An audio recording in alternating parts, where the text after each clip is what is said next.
Et puis, quand on est fait pour cela, on ne peut plus s'en passer. De se retrouver, et c'était un bonheur que de pouvoir recréer ce spectacle. Et je pense que ça se sent dans la représentation.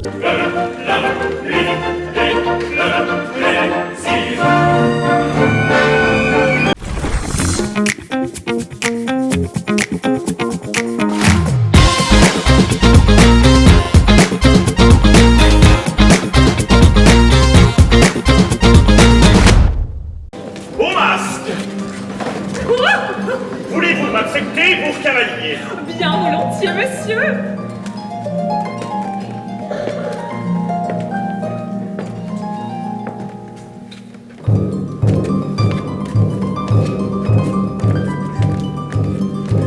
Mais vous avez entendu cette ritournelle qui nous invite? Il n'y a pas de temps à perdre.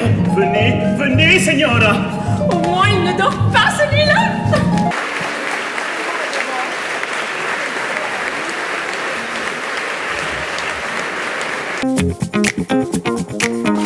Bonsoir, je suis Sylvia Berger, je joue Sœur Ursule.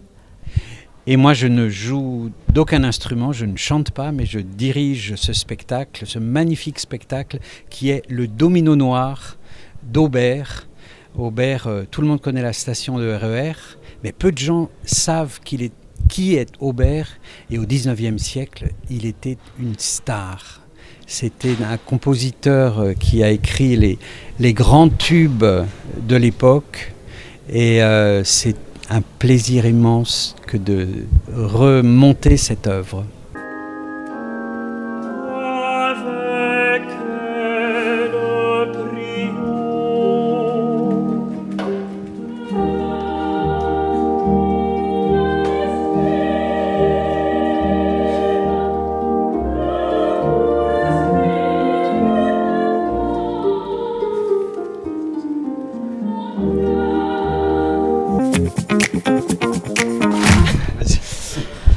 Alors, c'est l'histoire, c'est une sorte de Cendrillon, c'est l'histoire d'une aristocrate qu'on veut marier, qui décide d'aller au couvent pour éviter un mariage malheureux, parce qu'elle est tombée amoureuse d'un jeune homme. Et puis, finalement, la mère abbesse... Donc elle est nommée mère abbesse, elle va être nommée mère abbesse et elle doit prononcer ses vœux. Et la sœur Ursule voit ça d'un très mauvais œil parce qu'évidemment elle avait espéré devenir sœur abbesse et donc elle va tout faire pour devenir sœur abbesse, mère abbesse, et que sœur Angèle épouse un jeune homme et elle va réussir à épouser son prince charmant.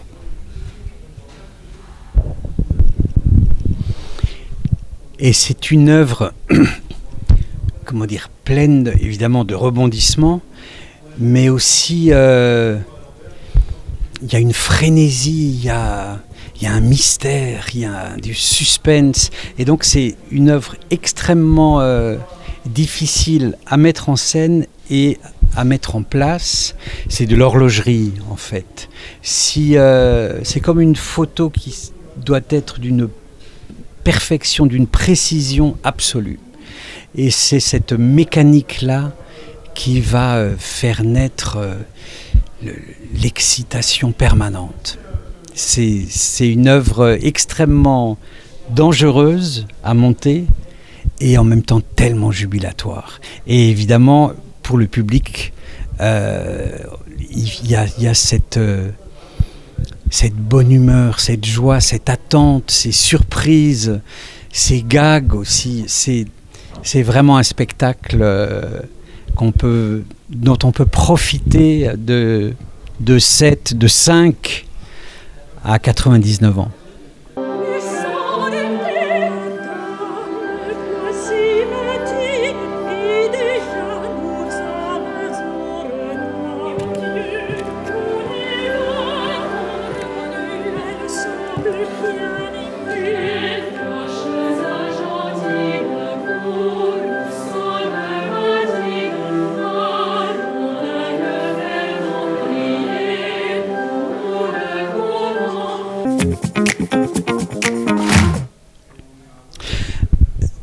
sommes à l'Opéra Comique et pour le lancement de cette nouvelle saison, je trouvais important de monter un grand opéra comique. Alors, comique, ça ne veut pas dire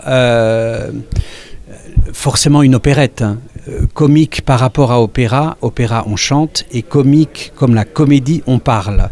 Donc c'est une œuvre de théâtre dans laquelle on chante, ou c'est un opéra dans lequel on parle. Il y a vraiment cet équilibre miraculeux et tellement jouissif. On va présenter plusieurs opéras comiques au cours de la saison. Mais là, on voulait commencer dans la bonne humeur. On voulait aussi reprendre ce spectacle de Valérie Le Sort et Christian Eck, qui sont des metteurs en scène merveilleux. Et mon prédécesseur, Olivier Mantéi, leur a offert la chance de monter leur tout premier spectacle lyrique, et ça a été un succès extraordinaire, à tel point qu'ils ont gagné le grand prix du syndicat de la critique comme meilleur spectacle lyrique de l'année. Donc je trouvais important de remonter ce spectacle. C'est bien de découvrir des œuvres, mais c'est bien de les retrouver aussi. Je crois qu'on en profite plus encore. Donc c'est un devoir patrimonial de devoir promouvoir la beauté, la richesse, la force de notre répertoire, et puis que le public puisse découvrir ou redécouvrir des productions magnifiques, avec une distribution formidable, des comédiennes qui chantent, ou des chanteuses et chanteurs qui jouent, et des musiciens dans la fosse qui chantent et qui parlent, qui parlent pas avec des mots, mais qui doivent avoir ce sens du phrasé, de la situation théâtrale, un chœur formidable, et puis évidemment toute une équipe technique de régie. Lorsque tous les ingrédients sont là, c'est un plaisir et une fierté collective. Et puis cette maison, elle a une âme. Il y a le lieu, évidemment, et il y a les gens qui y travaillent. Donc on ne pouvait pas commencer cette saison avec un plus beau spectacle, parce que ça donne du sens à tout ce qu'on va présenter et partager au cours de la saison prochaine. Non, alors moi je voulais juste ajouter que j'ai l'impression, quand on s'est retrouvés, puisque ça faisait 6 ans qu'on ne l'avait pas joué, il y avait une envie de se retrouver, et c'était un bonheur que de pouvoir recréer ce spectacle. Et je pense que ça se sent dans la représentation, ce plaisir qu'on a de se retrouver tous et de jouer et de chanter. C'est vraiment un grand bonheur de le présenter de nouveau.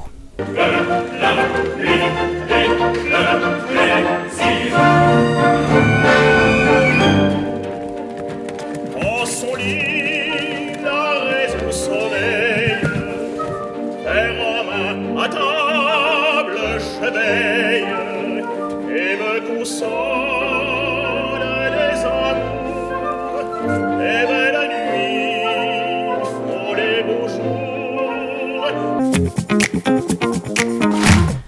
Alors, je suis donc sociétaire à la Comédie Française, et je répète actuellement Le Suicidé de Nicolas Erdmann, qui, contrairement à son titre, est une satire comique, et voilà, qu'on va présenter à partir du 11 octobre dans la salle Richelieu de la Comédie Française. Et moi, mon actualité, elle est ici, puisque là, je dirige le spectacle dans la fosse d'orchestre, mais je dirige le théâtre.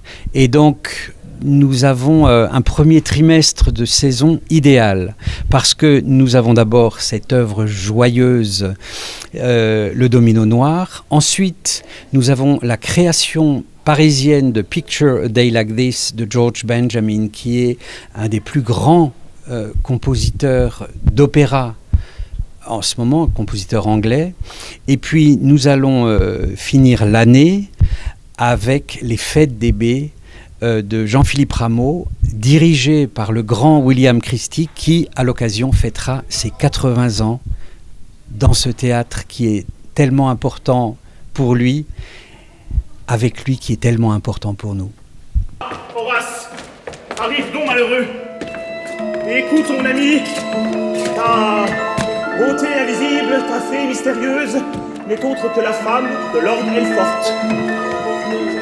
Lord Elfort? Oui, son mari est furieux et compte la surprendre. Va vite chercher Milady et reconduis-la chez elle sur le champ. Moi, pendant ce temps, j'emmène Elfort dans ma voiture. Mon cocher, à qui je vais donner des ordres, nous perdra ou nous renversera s'il le faut. Je vais peut-être finir avec un bras cassé. Superbe ambiance, revoir des opéras comiques de Aubert qu'on a oubliés, formidable. Que du bonheur. Que du bonheur. Ah bah c'était génial. C'est génial. Beaucoup de bien, je trouve que les chanteurs chantaient tous bien, qu'il y avait beaucoup de magie dans les marionnettes, dans la danse, dans les acrobaties. Enfin, voilà, c'était un spectacle complet et très réussi. J'ai adoré. Formidable, tellement créatif. Excellent. Formidable, euphorisant, merveilleux, et le chanteur, tout formidable. Mise en scène inventive, formidable. Formidable. À venir voir absolument. Bravo, c'était super chouette, les chanteurs, l'orchestre, les costumes et la mise en scène, vraiment c'était un super moment, hyper agréable. Je regrette pas du tout d'être venue. Voilà. Et bonne suite au spectacle et bravo aux artistes. La nuit de Noël, tout le monde y va, à commencer par vous. Ah. Ouh. J'ai fait grosse colère. J'ai tout brisé, tout cassé, tout saccagé. J'ai tout mangé de chocolat. Oubliez tout cela. Mais venez au jeu, on vous attend. Yes, j'ai allé jouer. Ainsi que toi, mon cher Horace, pour demander ce que tu étais devenu. De le faire avec passion. C'est du travail, mais quand on est passionné par ce qu'on fait et qu'on a envie, il faut surtout ne pas se brider, ne pas se censurer. Et puis voilà, ce serait mon conseil. Moi, je ne sais pas si j'ai un conseil particulier à donner, mais je crois que l'opéra comique montre l'exemple, puisque nous avons une maîtrise populaire de l'opéra comique avec des jeunes élèves de 8 à 20 ans. Et puis, nous avons aussi une académie de jeunes chanteurs, pianistes, chefs d'orchestre, des jeunes professionnels à qui on met le pied à l'étrier. Et effectivement, comme le dit Sylvia, il faut être porté par cette passion qui nous nourrit. Et puis, quand on est fait pour cela, on ne peut plus s'en passer. Donc, comment dire, c'est pas une question d'effort, c'est vouloir aller toujours plus loin, plus profondément, plus haut, parce que ça rend heureux.